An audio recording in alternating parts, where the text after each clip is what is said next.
Namaku Anissa, gadis biasa dari Bandung yang hidupnya sederhana. Ayahku sopir angkot, ibuku penjual gorengan. Sejak kecil aku bermimpi bisa menyekolahkan adik-adikku sampai kuliah, membahagiakan orang tua, dan memberi rumah yang layak untuk keluarga. Tapi gaji sebagai kasir butik mewah di Jakarta tak pernah cukup. Sampai suatu hari, seorang wanita paruh baya datang padaku di butik, dengan penampilan anggun dan bahasa yang halus namun menusuk. Namanya Madam Sarah. Dia memperhatikanku cukup lama sebelum akhirnya mendekat dan berkata pelan, "Kamu cantik. Dan aku punya tawaran hidup yang mungkin takkan kamu tolak." Aku mengernyit. "Tawaran apa, Bu?" "Pernikahan. Bukan perjodohan biasa. Ini tentang menjadi istri sah seorang pangeran dari Arab Saudi. Namanya Pangeran Khalid bin Rashid Al-Mujtahid. Ganteng, kaya raya, sangat berkuasa.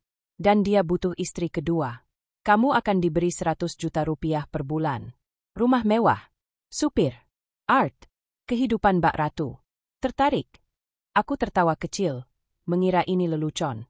Tapi ketika dia mengeluarkan foto pangeran dan menunjukkannya di ponselnya, degup jantungku seketika berubah. Lelaki itu, tinggi, berdagu tegas, mata tajam namun memukau, seperti keluar dari dongeng. "Kenapa saya?" tanyaku ragu. "Kenapa bukan model atau artis?" Madam Sarah tersenyum samar. "Karena kamu polos. Dan dia suka perempuan yang tidak banyak menuntut. Perempuan seperti kamu, yang tahu berterima kasih." Kalimat itu mengiris batinku, seolah aku tak punya nilai lain selain kepolosan dan kebutuhan hidup. Tapi kemudian aku melihat bayangan wajah ayahku yang tiap pagi harus tarik angkot dengan batuk-batuk kronis, adikku yang berhenti sekolah karena tak mampu beli seragam, dan ibuku yang makin kurus karena tak pernah makan cukup. 100 juta per bulan, ulangku memastikan. Legal, halal, dinikahi secara sah secara agama. Diurus semuanya. Kamu cuma perlu datang ke Dubai dan jadi istri. Tak akan menyusahkanmu. Hatiku berontak, tapi pikiranku dibutakan angka. Aku menangis malam itu, tapi bukan karena sedih. Karena aku tahu, aku akan menjual hidupku.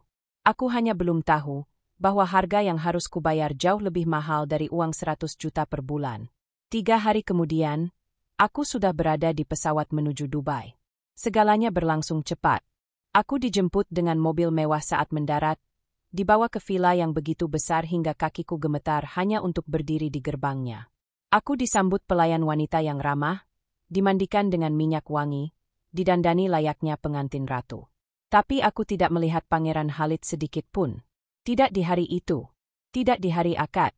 "Dia akan datang malam ini," ujar salah satu pelayan wanita. "Dan kamu harus siap." Hatiku seperti ditusuk. Aku bukan pengantin yang bahagia. Aku hanyalah tawanan dalam sangkar emas. Aku dinikahi oleh wali hakim yang ditunjuk. Hanya ada tanda tangan, lafaz akad, dan emas bertumpuk yang diberikan padaku. Tapi tidak ada pelukan, tidak ada senyuman dari sang pangeran. Hanya utusannya yang memberi kabar bahwa malam itu, dia akan datang ke kamar. Dan kamu harus membuatnya bahagia. Kalau tidak, kontrak dibatalkan. Kontrak? Ya, segalanya ternyata berdasarkan surat kontrak. Aku menatap wajahku di cermin kamar yang mewah itu. Riasanku sempurna. Tapi di balik itu semua, aku tahu aku adalah gadis biasa yang memaksakan diri masuk dunia yang terlalu gelap untuk dimengerti. Malam pun tiba, dan saat pintu itu terbuka, aku melihat sosok lelaki itu untuk pertama kalinya. Matanya menatapku dari ujung kaki hingga kepala. Tapi tidak ada kelembutan di sana. Hanya tatapan tajam, seperti binatang yang lapar. "Apa kau siap?" katanya dalam bahasa Inggris tegas. Aku mengangguk ragu. "Saya istrimu," jawabku pelan. Dia tersenyum dingin. "Istri, atau budak? Kita lihat nanti." Lalu ia menutup pintu kamar itu. Dan malam itulah, hidupku tak pernah sama lagi. Malam itu aku tidak bisa tidur. Kertas kecil yang ditinggalkan pelayan muda itu kubaca berulang kali, mencoba menafsirkan maknanya. "Kamu tidak sendiri. Ada jalan keluar. Tapi kamu harus percaya." Kata-kata itu seperti oase di gurun penderitaanku, tapi sekaligus membangkitkan rasa takut.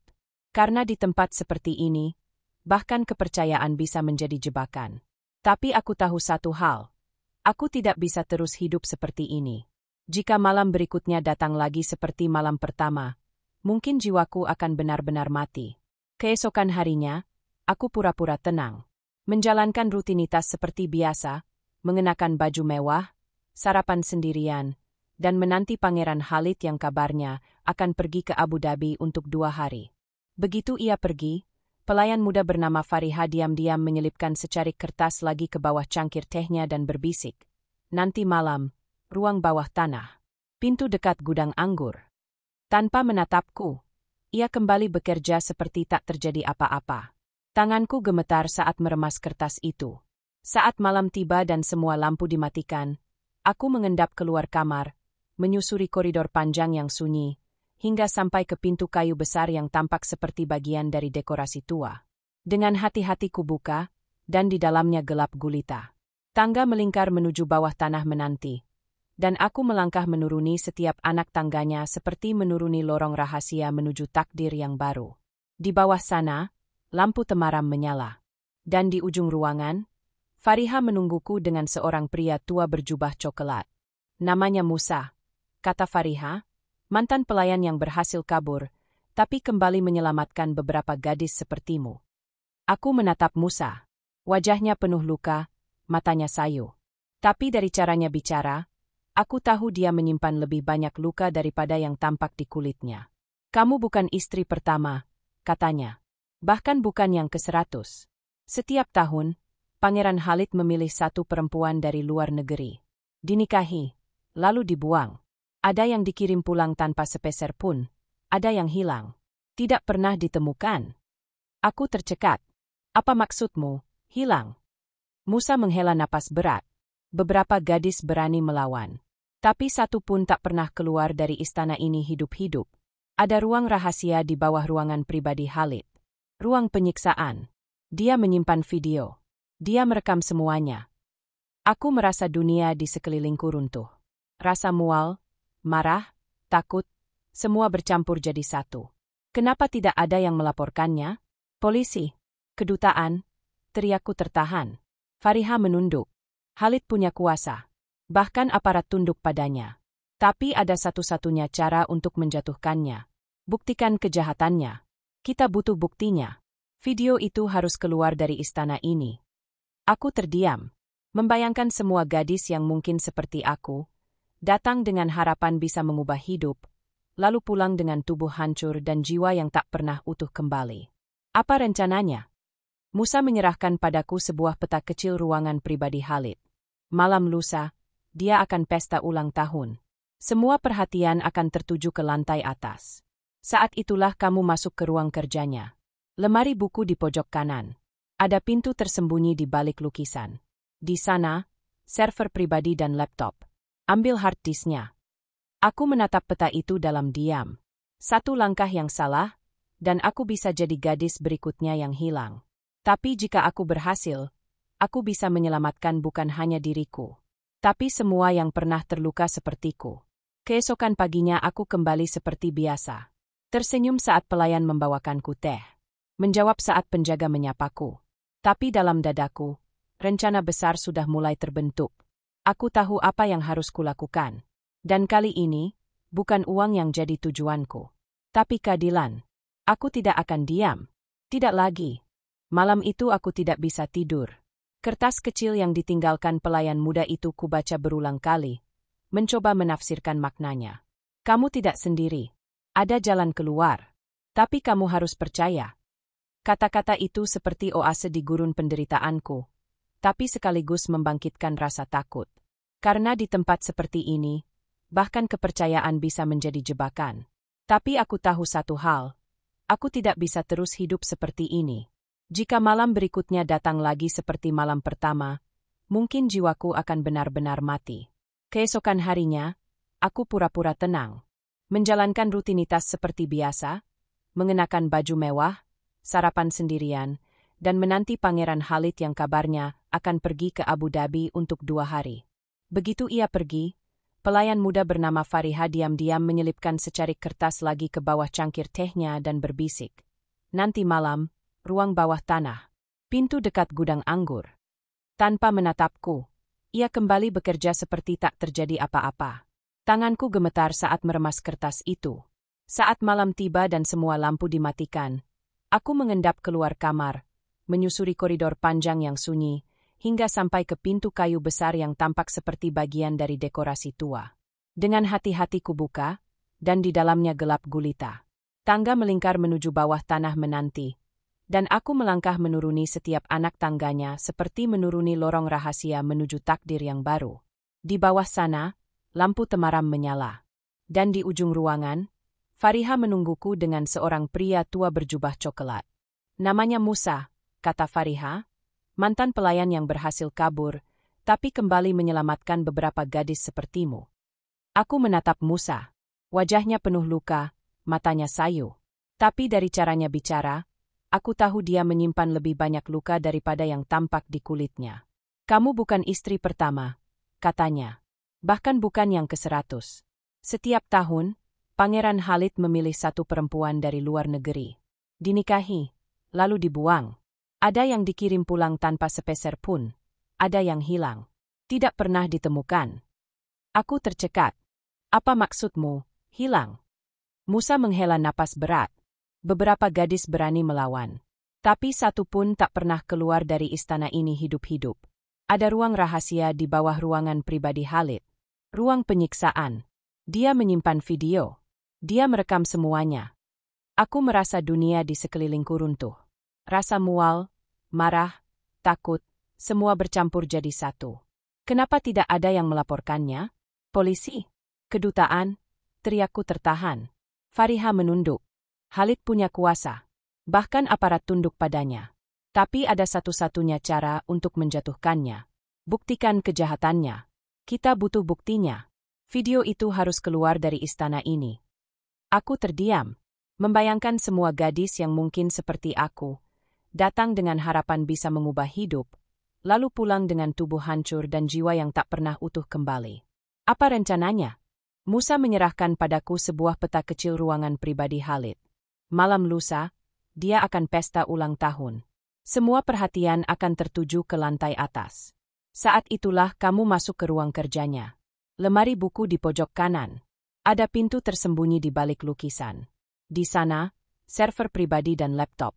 Ambil hard disknya. Aku menatap peta itu dalam diam. Satu langkah yang salah, dan aku bisa jadi gadis berikutnya yang hilang. Tapi jika aku berhasil, aku bisa menyelamatkan bukan hanya diriku, tapi semua yang pernah terluka sepertiku.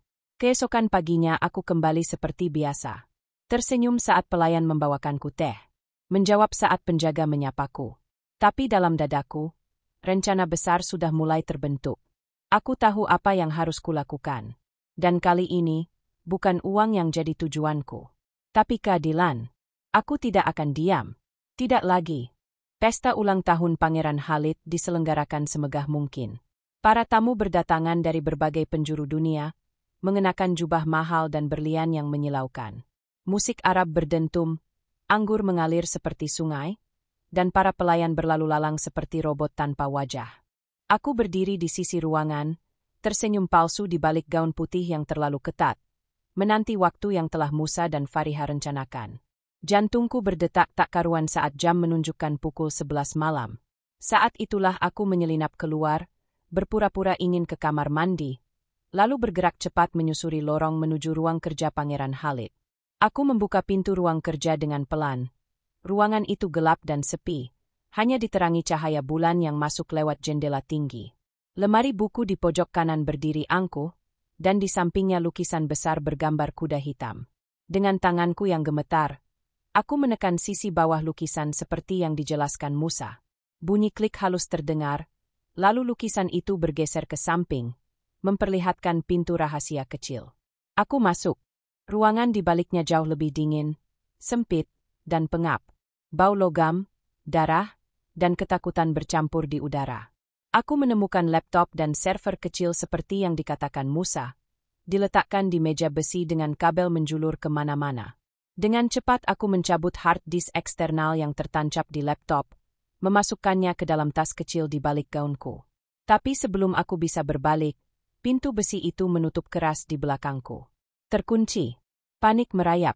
Aku mencoba menarik pintu, tapi tak bergeming. Tiba-tiba layar laptop menyala sendiri, dan video pertama otomatis terputar. Di layar itu, seorang perempuan berteriak, menangis, tubuhnya diikat di kursi, wajahnya lebam. Aku menutup mulutku menahan muntah. Kemudian wajah lain, dan wajah lainnya lagi. Semua korban yang pernah dinikahi Khalid. Mereka berteriak memohon ampun, dan di belakang kamera, terdengar suara tertawanya. Aku terduduk, tubuhku menggigil. Ternyata ini lebih dari sekadar pernikahan kontrak. Ini adalah perburuan. Kekuasaan yang disalahgunakan untuk menyiksa perempuan-perempuan tak berdosa. Termasuk aku. Termasuk diriku. Tiba-tiba speaker di dinding menyala. Suara Khalid menggema dalam ruangan. Kamu kira aku tidak tahu rencanamu, Anissa? Aku biarkan kamu main-main. Tapi kamu terlalu berani. Sekarang nikmati hadiah ulang tahunku. Kamu, di ruang favoritku. Aku menjerit, mencoba mencari jalan keluar. Tapi tidak ada. Lampu berubah merah. Dinding mengeluarkan suara berderit. Lantai bergetar. Lalu, dinding terbuka perlahan memperlihatkan kamera yang mulai merekam. Aku terperangkap. Dan ia tahu. Khalid tahu. Tiba-tiba pintu terbuka keras dari luar, dan sosok Fariha menerobos masuk sambil memukul panel kontrol. Cepat! Ikut aku! Ia menarik tanganku, dan kami berlari menyusuri lorong gelap menuju ruang penyimpanan. Alarm berbunyi. Penjaga mulai mengejar. Di satu tikungan sempit, Fariha mendorongku ke dalam lift tua. Pergi! Jangan pikirkan aku. Bawa bukti ini ke Musa, katanya sembari menutup pintu. Apa maksudmu? Kau ikut juga, teriakku panik. Tapi Fariha menggeleng. Kalau aku pergi, mereka akan tahu siapa pengkhianatnya. Aku bisa tahan sedikit lebih lama. Tapi kamu harus hidup. Kamu harus jadi suara kami. Pintu lift tertutup. Aku jatuh terduduk di lantainya, memeluk erat hard disk yang masih hangat di tanganku. Air mataku tak terbendung. Di antara semua kegilaan itu, ada orang yang masih punya keberanian untuk berkorban. Untuk mempercayai aku. Seorang gadis biasa yang datang demi 100 juta per bulan, tapi kini memikul nyawa-nyawa yang pernah dilenyapkan. Saat lift berhenti, pintu terbuka ke garasi bawah tanah. Di sana, Musa menungguku dengan mobil tua. Kita harus pergi sekarang, teriaknya. Aku masuk, dan kami melesat keluar dari istana, melewati gerbang samping yang sudah disabotase Musa sebelumnya. Di kejauhan, villa megah itu mengecil dan menghilang di balik gurun malam. Tapi aku tahu, petaka baru saja dimulai. Karena setelah keluar dari neraka, tugas terbesarku baru akan dimulai. Mengungkap kebenaran, menyelamatkan perempuan lain dari nasib yang sama. Dan membunuh monster yang masih berkeliaran bebas memakai nama kehormatan. Mobil tua yang dikendarai Musa melaju kencang menembus gelapnya padang pasir. Hanya suara deru mesin dan napas kami yang memburu dalam ketegangan. Aku masih menggenggam erat hard disk di dadaku seolah nyawaku sendiri ada di dalamnya. Di luar sana, mungkin Khalid sudah menyadari pelarianku. Kita akan ke Oman lewat jalur darat, kata Musa dengan suara serak. Di sana kita bisa sembunyi sementara. Tapi perjalanan ini berbahaya, dan kamu harus kuat. Perjalanan itu seperti melintasi kematian. Kami berhenti di tempat-tempat tersembunyi, tidur di dalam mobil, makan seadanya dari kantong plastik. Setiap kali ada suara helikopter atau mobil patroli, kami tiarap di pasir, menahan napas seperti binatang buruan. Sekali, sebuah mobil hitam membuntuti kami selama 2 jam. Musa mengambil jalur off-road dan menembus celah batu tajam, sampai mobil pengejar hilang di kejauhan. Tapi aku tahu, ini belum berakhir. Saat akhirnya kami tiba di Muscat, ibu kota Oman, aku dibawa ke sebuah apartemen kecil di pinggir kota, tempat seseorang yang katanya bisa dipercaya. Namanya Karim, seorang jurnalis asal Lebanon yang pernah menulis artikel soal penyiksaan perempuan di kawasan Teluk. Ia menatapku serius sambil menyambut kami masuk, lalu berkata, "Kalau ini benar, dunia harus tahu. Tapi risikonya besar, Nona. Sangat besar." Karim membantuku membuka isi hard disk. Video demi video kami tonton bersama, dan semua lebih mengerikan dari yang bisa kubayangkan. Ada yang menunjukkan ruangan penyiksaan, rekaman suara tangis, bahkan file log yang mencatat nama-nama korban lengkap dengan negara asal. Ini bukti kejahatan internasional, ujar Karim terdiam. Aku akan serahkan ini ke jaringan media dan organisasi HAM. Tapi kamu harus segera cari perlindungan. Kami sepakat untuk menyembunyikan file-file itu dalam cloud server yang tersebar. Tapi saat malam tiba, kejutan mengerikan datang lebih cepat. Seseorang dari dalam jaringan Karim ternyata pengkhianat. Lokasiku bocor. 3 pria bersenjata datang ke apartemen, memecah kaca jendela dan langsung menembak ke dalam. Karim tertembak di bahu. Musa mengangkatku dan menarikku lari lewat tangga belakang. Kami berlari menyusuri lorong gelap, naik ke atap, lalu melompat ke bangunan sebelah. Aku terjatuh, lututku robek, darah menetes, tapi Musa tak berhenti menarikku. Jangan sampai mereka dapatkan hard disknya, teriaknya. Kamu satu-satunya saksi. Kami bersembunyi di balik tangki air atap selama berjam-jam, menunggu situasi tenang. Musa membuka bajunya, mengoyak kain dan membalut lututku yang berdarah. Wajahnya pucat, ia tahu, kami kehabisan waktu. Keesokan paginya, Karim, meski terluka, berhasil menghubungi kontak dari UNHCR. Kami dijemput dalam mobil tak bertanda dan dibawa ke tempat perlindungan sementara di sebuah rumah kecil di pinggiran kota. Di sana, aku diberi kesempatan bicara melalui video call dengan konsulat Indonesia. Tapi jawaban mereka membuatku hampir pingsan. Kami memahami kondisi Anda, tapi kami tidak bisa langsung mengekstradisi Anda tanpa bukti identitas dan prosedur hukum. Mohon bersabar. Sabar? Aku hampir mati, dan mereka memintaku sabar? Air mataku jatuh. Tapi aku tak menyerah. Aku minta Karim untuk mengunggah satu video sebagai pengguncang awal. Kami pilih satu, rekaman saat Khalid menyebut nama lengkapnya sendiri, menyiksa seorang gadis muda dari Filipina. Video itu viral dalam semalam. Tagar Justice for Arab Victims memenuhi jagat Twitter dan TikTok. Dunia mulai membuka mata. Tapi di balik harapan itu, datang ancaman yang lebih besar. Khalid bukan hanya pangeran. Ia anak kandung dari tangan kanan penguasa Teluk. Artinya, siapapun yang menyentuhnya, menyentuh kekuasaan. Karim mendapat ancaman. Aku hampir diculik saat keluar untuk membeli obat. Dan Musa diculik malam itu. Kami hanya menemukan sandalnya di depan pintu. Aku hancur. Lagi-lagi orang yang mencintaiku, mempercayaiku, menghilang karenaku. Tapi justru dari rasa kehilangan itulah aku bersumpah. Jika aku tidak bisa menyelamatkan mereka yang telah berkorban, maka aku akan hidup untuk melawan. Bukan hanya untuk diriku, tapi untuk semua perempuan yang pernah dibungkam, dibeli, dan disakiti. Aku bukan istri Khalid. Aku bukan budak emas. Aku adalah saksi hidup, dan mereka akan mendengarku. Dunia akan mendengarku. Hari itu tiba lebih cepat dari yang kupikirkan. Setelah seminggu hidup dalam pelarian, dengan luka yang belum sempat sembuh dan kehilangan Musa yang membuatku merasa separuh tubuhku hilang, Karim menyerahkan kepadaku sebuah amplop coklat berisi surat undangan dari Komite Hak Asasi Manusia PBB. Mereka ingin kamu bersaksi, langsung. Di Jenewa, katanya lirih. Ini akan jadi titik balik, tapi kamu harus siap kehilangan segalanya. Aku mengangguk pelan. Aku tahu, sejak malam pertama itu, aku sudah kehilangan terlalu banyak. Kini satu-satunya yang tersisa hanyalah kebenaran. Dan aku akan berdiri memperjuangkannya, bahkan jika dunia menertawakanku, bahkan jika nyawaku sendiri menjadi taruhan. Perjalananku ke Jenewa seperti mimpi aneh. Dari seorang gadis desa yang dijanjikan kehidupan ratu dengan bayaran 100 juta per bulan, kini aku duduk di ruang persidangan internasional, mengenakan pakaian hitam sederhana, dikelilingi kamera dan para pejabat tinggi dunia. Di depanku duduk perwakilan dari Timur Tengah, PBB, organisasi HAM, dan pengacara dari kerajaan Khalid sendiri. Sidang dimulai. Mereka putar videonya. Bukti, tangisan, teriakan. Wajah-wajah perempuan dari berbagai negara yang disiksa, dipermainkan, lalu dibuang tanpa bekas. Dan terakhir, wajahku sendiri. Di layar besar, mereka putar video malam itu, malam pertama, saat aku memohon, menangis, dan suara Khalid terdengar jelas. Aku beli kamu. Kamu milikku. Ruangan sunyi.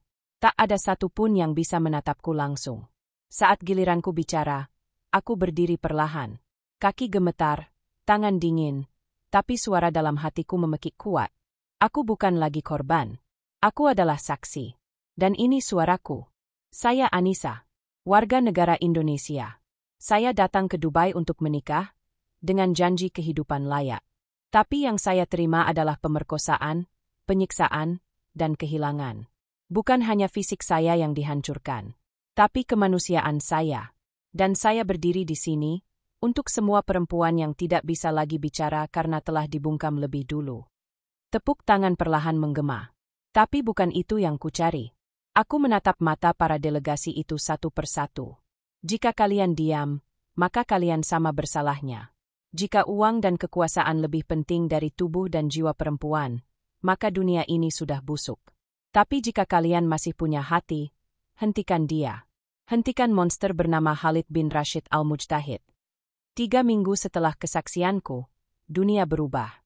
Video lengkap disiarkan oleh media global. Petisi internasional melanda.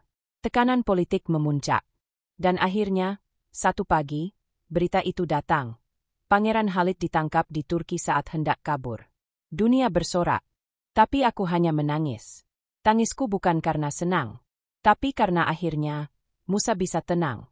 Karena Fariha mungkin tahu, pengorbanannya tak sia-sia. Karena suara-suara yang dulu hanya jeritan di ruang terkunci, kini menggema ke seluruh dunia. Aku kembali ke Indonesia. Bukan sebagai korban, bukan sebagai istri pangeran, tapi sebagai perempuan yang selamat. Aku mendirikan yayasan untuk membantu perempuan korban kekerasan internasional. Aku mendatangi desa-desa, memberi penyuluhan pada gadis-gadis yang ingin bekerja di luar negeri. Aku ajari mereka bahwa tak semua emas itu bernilai. Bahwa tubuh dan martabat tak bisa dibayar dengan uang sebesar apapun.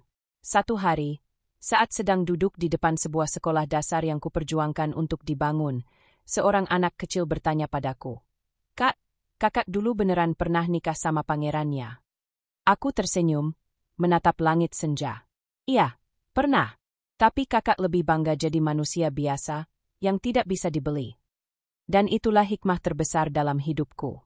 Bahwa kemewahan bisa menipu. Tapi keberanian adalah kekayaan yang tak bisa dicuri siapapun.